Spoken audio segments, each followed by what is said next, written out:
پول و ثروت تصادفی به دست نمیاد، بلکه نتیجه انتخابها، باورها و الگوهای ذهنی درسته.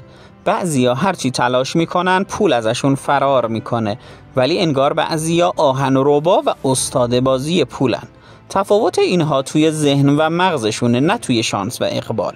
در این ویدئو قراره به دنیای ذهنی افراد ثروتمند قدم بذاریم و 13 طرز فکر طلایی اونها رو بشناسیم که در واقع 13 تفاوت کلیدی بین طرز فکر افراد ثروتمند و افراد فقیره.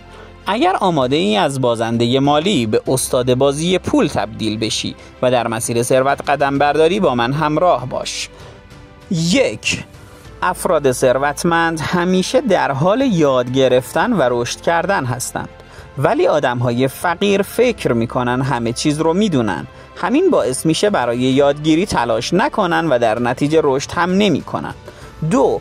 در مسیر ثروتمند شدن ترس‌های زیادی وجود داره. افراد فقیر به ترس اجازه میدن جلوی حرکتشون رو بگیره، اما افراد ثروتمند جسورانه و البته حساب شده حرکت میکنن و اجازه نمیدن ترس اونها رو در میان راه متوقف کنه.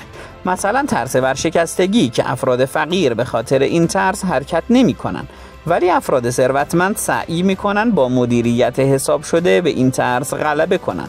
3. آدم‌های فقیر برای پول کار میکنن و زحمت زیادی میکشن، اما افراد ثروتمند پول خودشون رو طوری مدیریت میکنن که براشون کار کنه.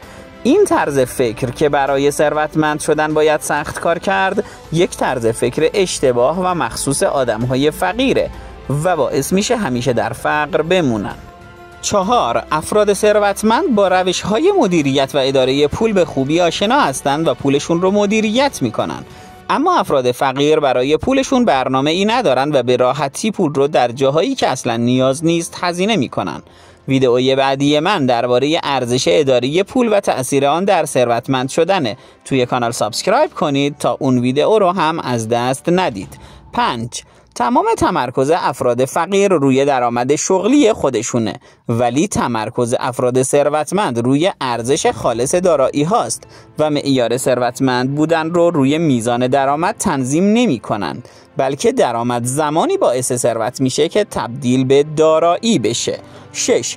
افراد فقیر برنامه زندگیشون اینطور تنظیم شده که بر اساس زمان به اونها پول پرداخت بشه و زمان خودشون رو برای دریافت پول به دیگران میدن، اما افراد ثروتمند بر اساس دستاوردهای خود پول دریافت میکنن. برای همین به جای اینکه زمانشون رو به دیگران بدن، زمانشون رو صرف رسیدن به دستاوردهای جدید میکنن. 7. افراد ثروتمند میدونن که به نمایش گذاشتن ارزش‌هاشون باعث خلق ثروت میشه، برای همین خودشون و ارزش‌هاشون رو تبلیغ میکنن، اما افراد فقیر به ارزش تبلیغات برای ثروتمند شدن و خلق پول پی نبردن. 8. آدم‌ها رو میشه از دور و بری هاشون شناخت. افراد ثروتمند با آدم‌های مثبت و موفق معاشرت میکنن، اما آدم‌های فقیر با آدم‌های منفی یا شکست خورده و ناامید معاشرت میکنن. 9.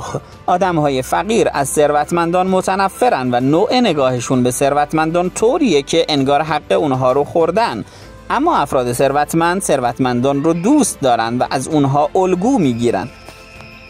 10.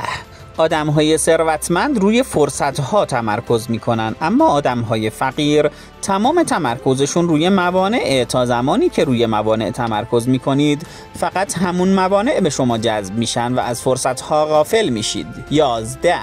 یکی از فرق‌های اساسی بین ثروتمندان و فقیران اینه که ثروتمندان خودشون رو متعهد می‌کنن به ثروتمند شدن، ولی افراد فقیر فقط آرزوی ثروت دارن و حاضر نیستن بهای ثروتمند شدن رو بپردازن. تا زمانی که خودتون رو برای ثروتمند شدن متعهد نکنید و بهای ثروتمند شدن رو نپردازید، ثروتمند نخواهید شد.